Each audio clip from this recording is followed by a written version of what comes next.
कहोगे कि ऐसे भी लोग मिल जाएंगे जिन्होंने सब में अनुभव किया है, ऐसे भी लोग मिल जाएंगे जिन्हें वृंदावन की गलियों में मिला है, ऐसे भी लोग मिल जाएंगे जिन्हें हरिद्वार की गंगा में नहाता मिला है।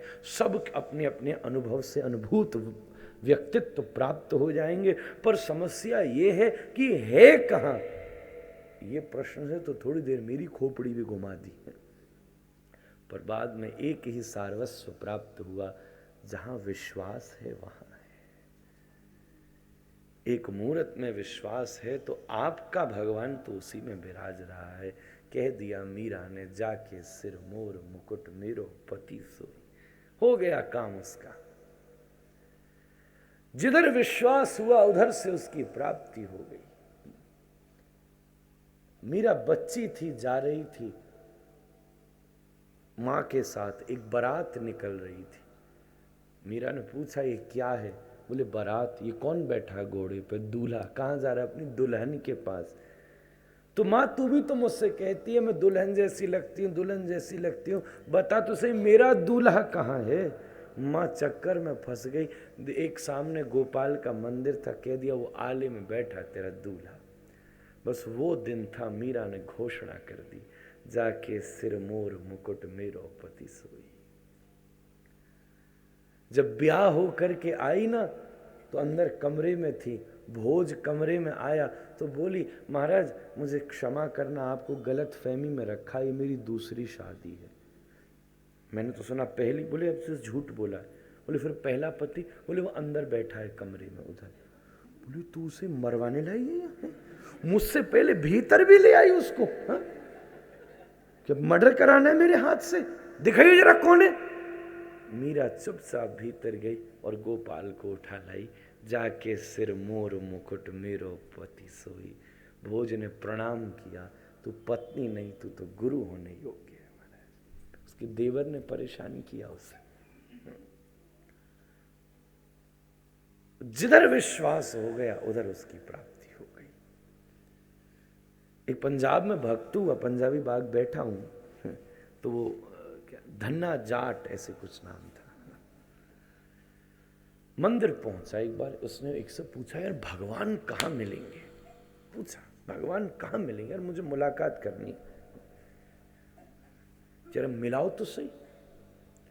एक ने, अब ये प्रश्न है बड़ा खतरनाक, किसी से पूछो, अब भक्ति तो देख ही रहे हो, अब आप मुझसे कह दो भाई भगवान कहाँ मिलेंगे, अब मैं तुमको क्या बताऊं कहाँ मिलेंगे भाई?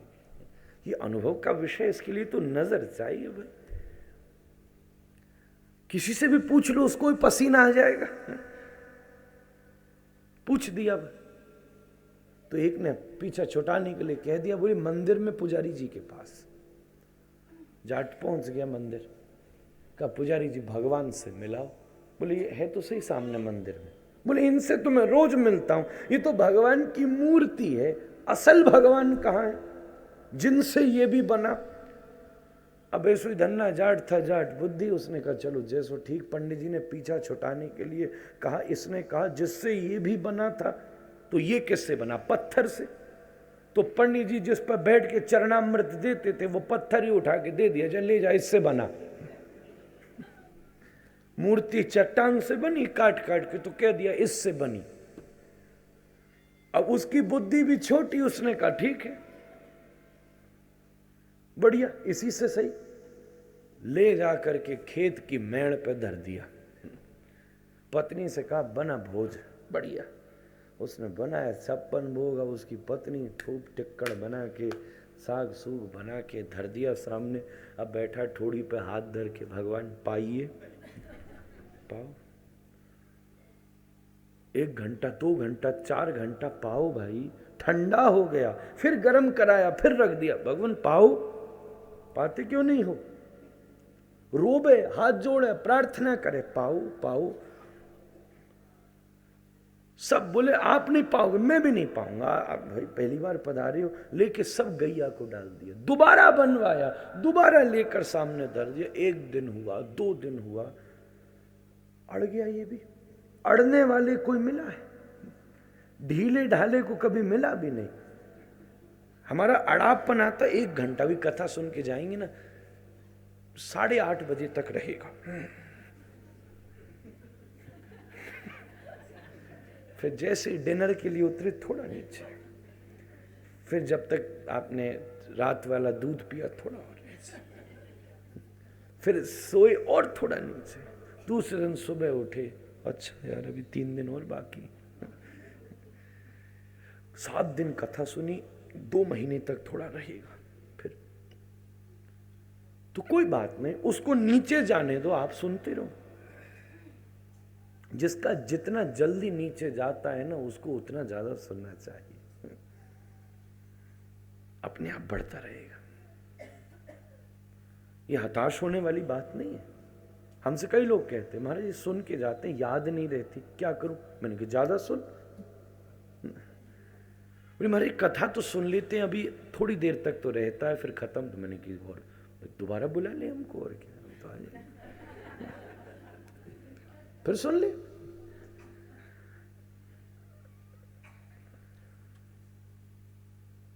अड़ गया ये भी, खाओ। अब भगवान कोई टेंशन, भक्त भगवान को भी टेंशन दे देता है हमारे से। भक्तमाल का प्रसंग है, कही ठाकुर जी पाओ। अब ठाकुर जी ने देखी भाई इसकी पात्रता तो है नहीं, पुण्य है नहीं, कर्म इसका वैसे ही छोटा, मैं इसको दर्शन दूं तो दूं कैसे? तो ये भी मर जाएगा अगर नहीं मिला, तो करूं क्या?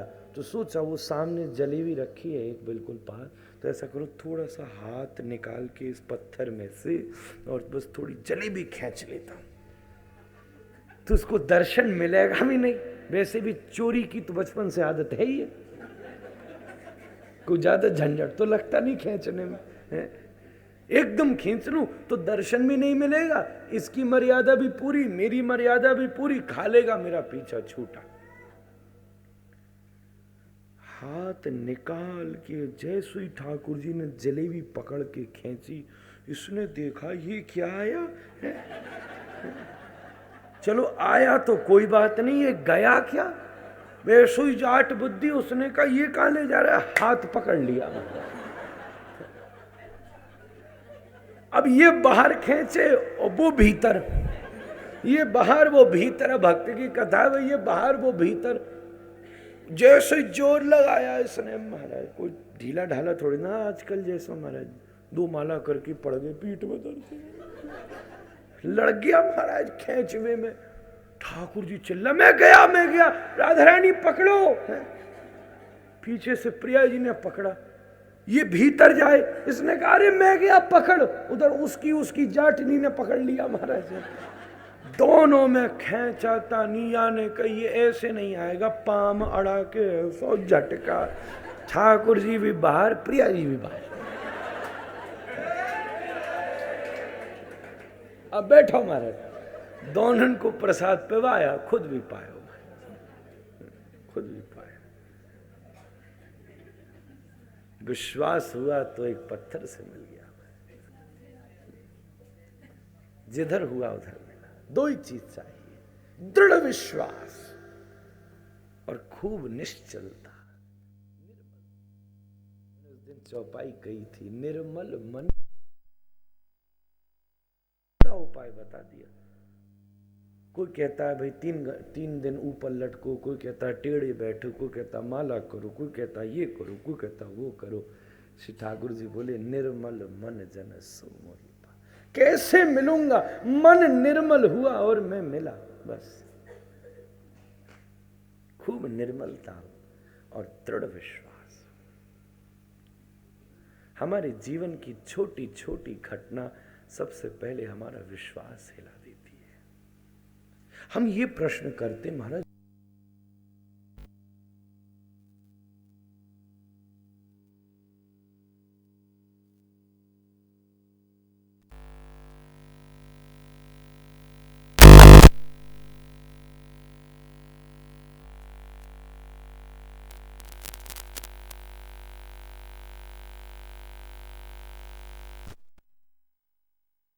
तो मुझसे बोला कहां है भगवान आपका?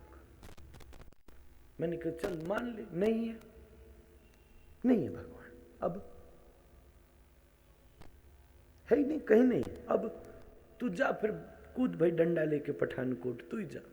नहीं भगवान, कल की टिकट कटा अपनी। हमारे जीवन की छोटी छोटी बातें सबसे पहले हमारे विश्वास को चैलेंज करती हैं। बहुत छोटी छोटी सी चीजें सबसे पहले हमारा विश्वास छीन लेती हैं। विश्वास करना व्यक्ति का नैसर्गिक स्वभाव है, उसके बिना आप एक कदम नहीं रख सकते। बस समस्या इतनी है कि विश्वास जैसी इतनी अद्भुत ऊर्जा को हमने बहुत सीमित कर दिया। हमने विश्वास किया तो किस पे किया? एक ड्राइवर पे किया। ड्राइवर चल रहा है, गाड़ी लेके जा रहा है, आप पीछे बैठे हो, लाला जी पीछे बैठ के सो गए। बम्पर टू बम्पर ट्रैफिक, गाड़ी चल रही 120 130, पहुंचा देगा महाराज, 30 साल पुराना है, पहुंचा ही देगा। Very faithful. अभी नींद आ जाए बेटा तो बिल्कुल पहुंचा ही देगा। हमने विश्वास किया एक पायलट के ऊपर, बैठा है 35,000 फुट की ऊंचाई पर, शक्ल भी नहीं देखी तुमने, आगे बैठा है, हाँ पहुंचा देगा। अभी थोड़े दिन पहले पायलट पागल हो गया, फ्लाइट ठोक दी उसने रशिया में ले जाकर। को मालूम है एक बटन खराब हो जाए, उसको नींद आ जाए, उसी को प्रमाद आ जाए, कोई पहली बार बैठा हो वैसे ही डर लगे। पूरी फ्लाइट में हनुमान चालीसा पाठ। अभी मैं एक जगह आया रहा, माता जी बगल में बैठी, जैसे ही फ्लाइट हिलती सोई, जय हनुमान ज्ञान गुण सागर जय कपीस तिल लोक। एक बार हम दुबई यात्रा कर रहे पिताजी महाराज के साथ, बड़ी अद्भुत एयर ड्रॉप हुआ और टर्बुलेंस शुरू। हम भी सो रहे थे, एकदम बैठ गए, सब बैठ गए। कुछ लोग खूब हो हल्ला कर रहे, सब बिल्कुल शांत। फ्लाइट फड़फड़ा में फड़फड़ फड़फड़ फड़फड़ फड़। मैं भी बैठा नारायण कवच कर रिया, हे नारायण बचा लियो तुम। कोई हनुमान चालीसा कर रहा, कोई बाइबल पढ़ रहा, कोई अल्लाह अकबर करता, कोई कुछ करता, सब अपने लग रहे। पिताजी महाराज हमारे मुस्कुरा रहे। हमने कहा महाराज काई को मुस्कुरा रहे हैं, सबकी तो ऐसी की तैसी, आप क्यों मुस्कुरा? बोले ये टाइम सबसे बढ़िया, सब अपने अपने भगवान को याद कर रहे हैं महाराज, नहीं तो भगवान का कोई अता पता भी। मैं तो कहूँ हर फ्लाइट 10 बार जरूर हिलनी चाहिए, कहीं इसी चक्कर में कृष्ण तो बोलेगा भयो बुनु होए न प्रीति, इस चक्कर में ही बोल ले। हमने उस पे कर लिया, पहुंचा देगा। हमने डॉक्टर पर विश्वास किया, पेट फाड़ के हाथ डाले, बैठा अंदर, कागज पर साइन करा दिया। मर गए तो मेरी कोई गारंटी नहीं है, और जिंदा मैं डॉक्टर, मर गए तो कोई गारंटी नहीं।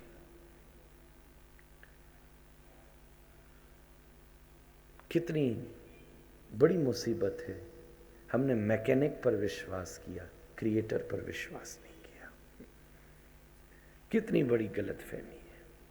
विश्वास करना हमारा नैसर्गिक स्वभाव है, बस उसका स्तर ऊंचा होना चाहिए। विश्वास का मतलब बस फेथ नहीं होता, विश्वास का मतलब बस बिलीफ नहीं होता। विश्वम आभासयति इति विश्वास, हर कदम पर उसकी उपस्थिति का अनुभव होना विश्वास है। वो मेरे साथ है, मैं उसके साथ हूं, हर कदम मेरे संग चल रहा है। कौन सी ऐसी स्थिति है जहां गोविंद मेरे साथ नहीं है? बड़े से बड़े चैलेंज आकर खड़े होंगे, पर आपका विश्वास दृढ़ रहेगा। ये जीवन की उपलब्धि का सार्वभौम स्वरूप है। विश्वास ही प्रहलाद का नैसर्गिक स्वभाव है। प्रहलाद का मतलब ही विश्वास है।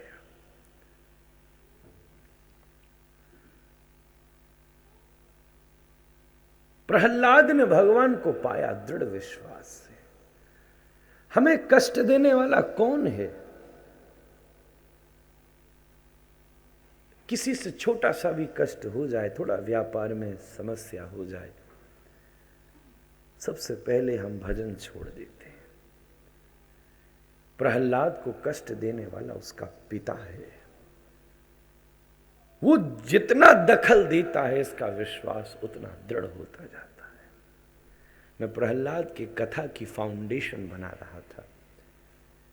कथा तो आप सबको भी मालूम है, भेद तो परोसाई का है, अपनी अपनी स्टाइल है सबको परोसने की। भूमिका के बिना विषय सिद्ध नहीं होता,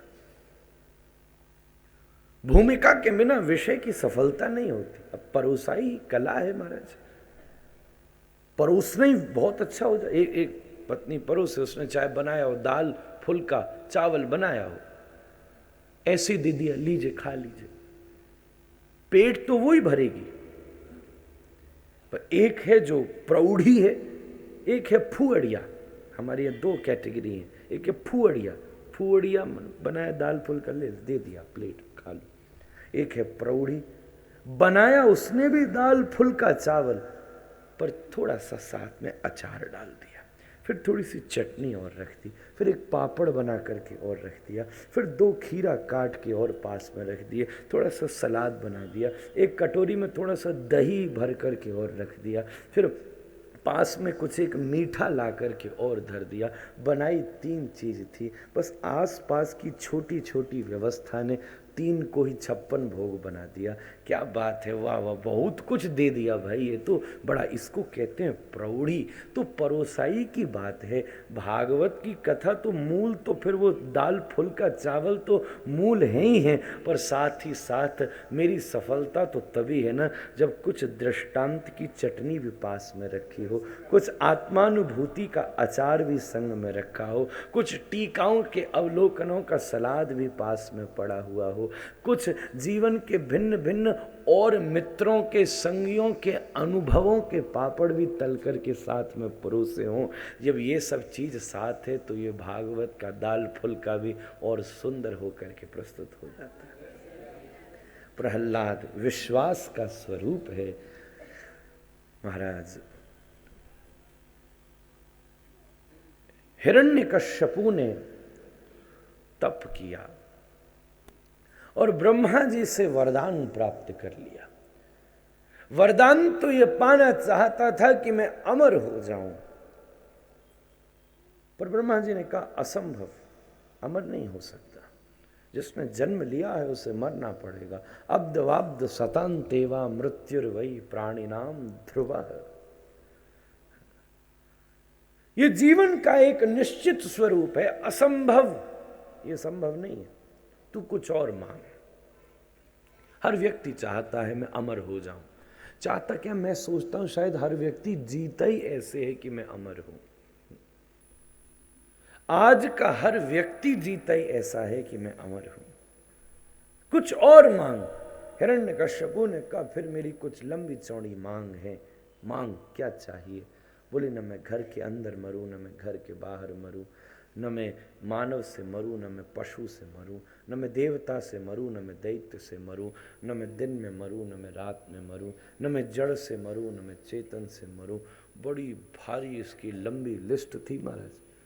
ब्रह्मा जी ने कहा है सब तो ये दुर्लभ, पर फिर भी मैं तुझे ये प्रदान करता हूँ, ठाकुर जी तुझ पर कृपा करें। कह कर आया। अभिमानी और स्वार्थी को शक्ति मिलेगी तो कभी परोपकार नहीं होगा, शोषण ही समाज का होगा। इसके द्वारा प्राप्त हुई ये सामर्थ्य ने इसके अभिमान को ही पुष्ट किया, परोपकार कुछ भी न किया। सारी धरती त्राही त्राही करती।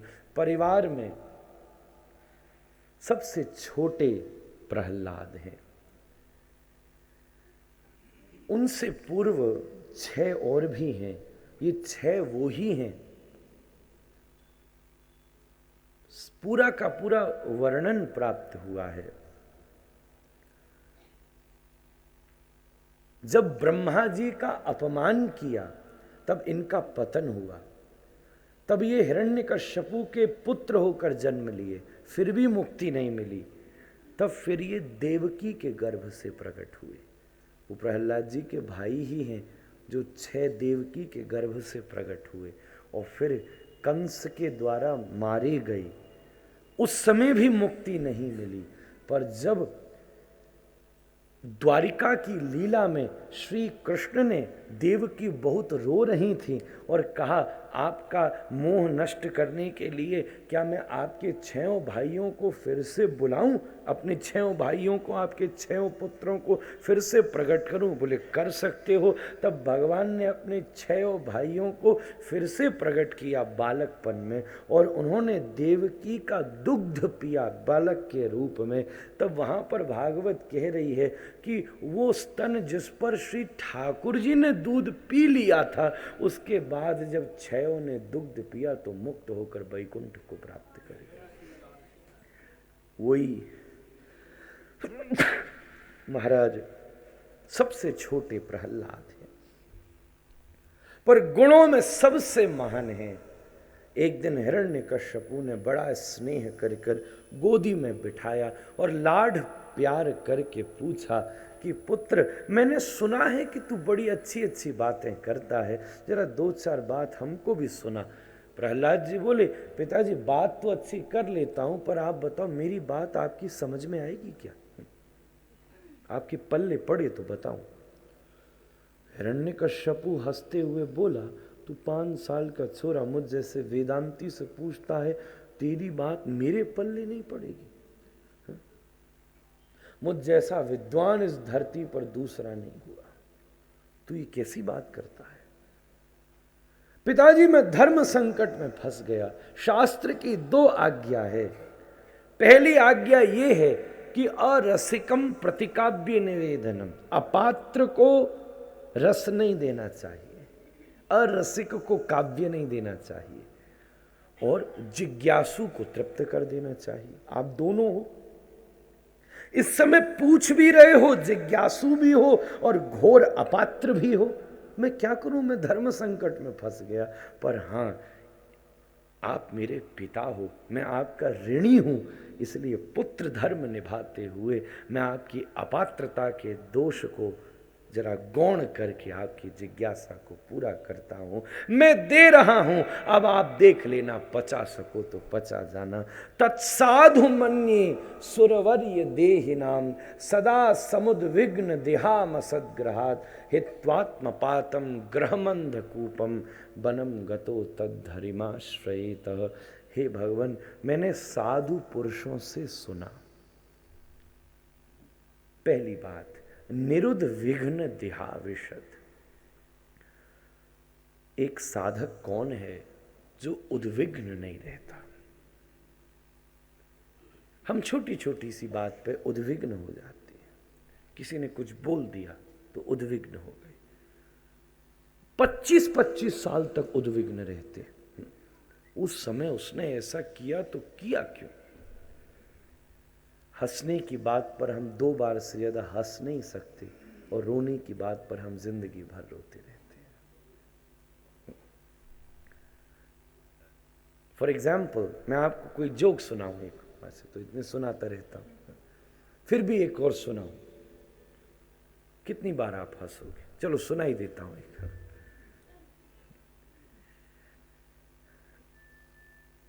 छगनलाल नाम के सेठ थे, उनकी पत्नी, छगनलाल पढ़े लिखे, पत्नी अनपढ़, पर वो अपने को मानती थी पढ़ी लिखी।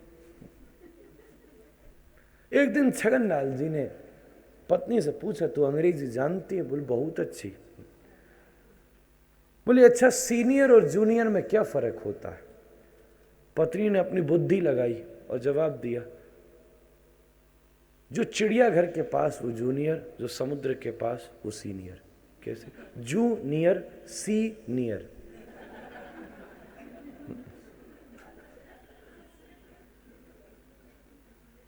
आप सब हंसे, कुछ ऐसे थे शायद जिन्हें मालूम होगा वो ना हंसे,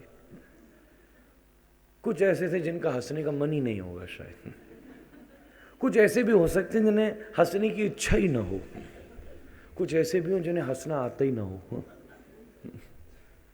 चलो, जो हंसे उनको बधाई। मैं ये फिर से सुनाऊं। छगनलाल ने अपनी पत्नी से पूछा, सीनियर और जूनियर में क्या फर्क होता है? जो चिड़ियाघर के पास वो जूनियर, जो समुद्र के पास वो सीनियर। 2 4 5 फिर भी हंस लिए। अच्छा, ये मैं आपको फिर से सुनाऊं तो अब आप इसलिए हंस रहे हो, महाराज हो गया, आगे बढ़ो।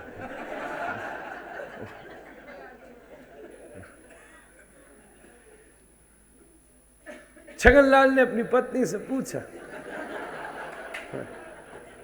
सीनियर और जूनियर में क्या फर्क होता है? बोले समुद्र के पास सीनियर, चिड़ियाघर के पास जूनियर। जब मैंने पहली बार सुनाया शायद 100 लोग हंसे। जब मैंने दूसरी बार सुनाया तो शायद 20 लोग हंसे। जब मैंने तीसरी बार सुनाया तो कोई और ही बात पे हंसे, उस पे तो नहीं हंसे। मैं एक बार और भी सुना दूं तो कोई नहीं हंसेगा, 5वीं बार सुना दूं तो कोई नहीं हंसेगा। यार, जब हंसने की बात 5 बार के बाद हंसा नहीं सकती तो जिंदगी भर एक एक बात को लेके रोते क्यों रहते? निरुद्ध विघ्न दिहा विशद। जब हंसने की बात 5 बार से ज्यादा हंसा नहीं सकती तो रोने की बात क्यों एक एक साल तक रुलाती रहती है? निरुद्ध विघ्न दिहा विशद। एक उपलब्ध व्यक्ति ऐसा ही होता है, एक परमहंस की वृत्ति ऐसी ही होती है। हम बड़े से क्रोध ले आते, छोटे पर क्रोध निकाल देते हैं। दफ्तर में गए, क्रोध ले आए, बॉस चिल्लाया, अब उससे क्या बोलेंगे? Yes sir, yes sir, yes sir, yes sir, yes sir. लेकर घर पहुंचे, पत्नी ने दरवाजा खोला, बोले चाय पियोगे? खून पी ले तुम्हें, खसमानो खाना अपनी शुरू हो, खून पी, खसमानो खाना। वो बेचारी कह रही, सुबह तो सब बढ़िया था, दिन भर में क्या हो गया? पहले कहते थे तेरे लिए तारे तोड़ लाऊं, चंदा तोड़ लाऊं, खोपड़ी तोड़ने की बात करते। पत्नी को अलग गुस्सा आया, वो अंदर गई, लड़के को उठा के एक झापड़ उसमें दिया, लड़की में एक झापड़ अलग दिया। दोनों ने कहा, अभी तो मैया गोदी में बिठा के चुम्बन ले गई थी, मेरे चंदा मेरे तारे थापड़ मारती। उनको अलग गुस्सा आया, उसने लेके अपनी बारबी डॉल 2 टुकड़े कर डाले, टेडी उठा के बिल्कुल फाड़ डाला, तेल डाल के अंत्येष्टि कर दी उसकी। जा स्वर्ग नसीब हो तुझे। पूरा हुआ क्या? उसने उस पर नाराजगी जताई, उसने उस पर जताई, उसने उस पर जताई, उसने उस पर जताई। कोई तो होता जो उसे पचा देता, कोई तो होता जो उसे समाप्त कर देता, कोई तो होता जो उसको धारण कर लेता। अपमान के विष को भी जो पचा ले वही तो शिव है। हम तो शव हैं, वो शिव है। हम चिता के अंदर होते हैं, वो चिता के ऊपर बैठ जाता है। हमारे अंदर अंत में शव होना है, पर जो बड़े बड़े जहर को पचा ले वही शिव है महाराज। नीलकंठ शिव पचा लिया।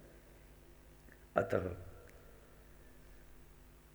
निरुद्ध विघ्न दिहा विशद, ग्रह मंद कूपम कह दिया। संसार ठीक है, पर इस संसार में रहते हुए अपने दायित्व को निभाते हुए भगवान का जो स्मरण करे वो बुद्धिमान पुरुष है। प्रहलाद की ये बात सुन करके हिरण्यकश्यप आग बबूला, ये तुझे किसने पढ़ा सिखा दिया? जाओ जाओ, शंडा मर्क को बुलाया, जाओ भाई इसको बिगाड़ के लाओ थोड़ी देर। शंडा मर्क विश्वविद्यालय ले गई, ले जा कर के समझाया बढ़ाया, पर जो पेट से सीख के आया उसको क्या समझा सकते हो? वापस ले कर के आए, पूछा पुत्र तूने और कुछ क्या सीखा? प्रहलाद जी बोले, जब मैं अनपढ़ था जब तो मेरी बात आपको समझ लगी नहीं, अब पढ़ कर आ रहा हूँ, अब कहाँ खाक समझ आएगी? बोले बताओ तो सही, फिर भी तेने पढ़ा क्या? बोले अब तो मैंने 9 भक्ति सीखी हैं। श्रवणम कीर्तनम विष्णु, स्मरणम पाद सेवनम, अर्चनम वंदनम दास्यम सख्यम आत्म निवेदनम। सबसे पहली भक्ति आचरणीय 3 है, श्रवण कीर्तन और स्मरण। ये 3 आचरणीय है। सबसे पहली है श्रवण भक्ति। मानस में भी शबरी जी और राम जी के प्रसंग में भक्ति का उल्लेख आया है, राम जी ने वर्णन किया है, पर वहां भगवान के द्वारा वर्णन है, यहां भक्त के द्वारा वर्णन है। श्रवण भक्ति, सबसे पहली भक्ति है सुनना, फिर है कीर्तन। जब तक सुदृढ़ श्रवण नहीं होगा ना, तब तक कीर्तन भी मर्यादित नहीं हो सकता। कार्लाय बड़ी अच्छी बात कहता है, every great speaker was the great listener. एक अच्छा श्रोता ही एक अच्छा वक्ता बनता है। एक अच्छा श्रोता, श्रवण की शक्ति अद्भुत है। कान बिल्कुल खाली है, सबका स्वागत करता है। ये एक्सप्रेशन, ये बाहर कुछ नहीं देता। आंखें लेती भी हैं, देती भी, मुंह लेता भी, देता भी, नाक लेती भी, देती भी, हाथ लेता भी, देता भी, पैर लेता भी, देता भी, ये कुछ नहीं देता, बस अंदर डालना जानता है। दरवाजा खोल रखा है इसमें, ग्रहण करता है। आंख केवल सामने देख सकती, कान कहीं की भी सुन सकता है, पीछे की भी आवाज पकड़ लेता है। श्रवण की सामर्थ्य प्रबल है। पहली भक्ति श्रवण है। जब श्रवण भक्ति होगी तभी कीर्तन की स्थापना हो सकेगी। कीर्तन किसे कहते हैं? सीधी सीधी बात कहूं, लंबी परिभाषा तो बहुत उपस्थित है। जीव दो के लिए जीता है, या तो तन के लिए या अपनी जीवन में कीर्ति के लिए, यश के लिए। जिस दिन इस दो से मुक्त हो जाओ उस दिन कीर्तन हो गया। शरीर का झंझट समाप्त हो जाए और अपनी कीर्ति से ऊंचा गोविंद की कीर्ति का गान हो जाए, सो कीर्तन हो गया। हम गाने में भी अपनी कीर्ति को याद रखते हैं, गाने में भी अपने तन को याद रखते हैं। मुझ समेत मेरा तन अच्छा रहे और मेरा नाम अच्छा रहे। जो इस दो से मुक्त हो जाए, वास्तव में उसने कीर्तन कर दिया। श्रवण से ही कीर्तन की मर्यादा स्थापित होगी। सबका तुकबंदियों का नाम कीर्तन नहीं है, तो इधर से उधर थोड़ा जोटा बना लिया। आज जो रिदम है ना कीर्तन में, वो प्रधान है, शब्द प्रधान नहीं है। जब मीरा गाती थी तो शब्द प्रधान था, जब सूरदास गाते थे तो शब्द प्रधान था। आज धुन प्रधान है। वो गाते थे तो बड़े बड़े मस्त हो जाते थे। अकबर का एक गायक था तानसेन। एक दिन तानसेन गायब हो गया। अकबर को लत थी संगीत की, उसकी नींद उड़ जाती थी। एक दिन तानसेन लौटा, बोले तूने, मुझे बड़ी पीड़ा है भाई, तू कहाँ गया? बोले मैं अपने गुरुजी के पास गया था। बोले तेरा भी कोई गुरु है? मैंने तो सोचा था तू ही महागुरु है भाई। बोले है, कहाँ है? बोले कभी बुलाओ उनको भी जरा सुनूं मैं। नहीं, वो छोटी मोटी महफिलों में नहीं गाते। अकबर का दिमाग घूम गया, हिंदुस्तान की सबसे ऊंची महफिल मेरी और तू कहता छोटी मोटी में नहीं गाते। तानसेन उसका अजीज था, इसलिए उसने उसको कुछ कहा नहीं तो राजा की खोपड़ी का कोई पता नहीं होता। उसके दिमाग में घूमती रही बात, जब तानसेन ऐसा गाता है तो उसका गुरु क्या गाता होगा। उसने कहा अच्छा यार वो नहीं आ सकते, मैं चलूं? कुछ दिन बाद बोले चलो। लेकर के अकबर को पकड़ के वृंदावन पहुंचा। देखा निधिवन के बीच श्री हरिदास विराजमान थे। बड़ा अद्भुत पद थे। उनके मुख से निकल रहे एक एक पद की झंकार पूरे वृंदावन को चमत्कृत करती थी। कोयल की कुह कुह भी उनके रागों में मिश्रित हो रही थी। पत्तों की सरसराहट भी मृदंग की तरह गुंजायमान हो रही थी। महाराज चारों तरफ का नाद मानो पूरी प्रकृति ही वाद्य बजा रही हो हरिदास जी के लिए। ऐसा श्रम्य वातावरण था। अकबर चौंक पड़ा, ओह मैंने अपने जीवन में ऐसा कुछ नहीं सुना। सन्न बैठा रह गया। अब उसकी आदत थी प्रस्तुतियों की। उसके सामने लोग पेशकश करते थे, प्रस्तुतियां करते थे, महफिल लगाते थे, और जब वो किसी महफिल से खुश होता था तो इनाम देता था। अकबर बड़ा खुश हुआ। उसने अपनी जेब में से एक 9 लखा हार निकाला और लेकर के हरिदास जी के सामने पेश कर दिया। वाह, आपके पद ने मुझे आनंदित कर दिया, या आपके लिए।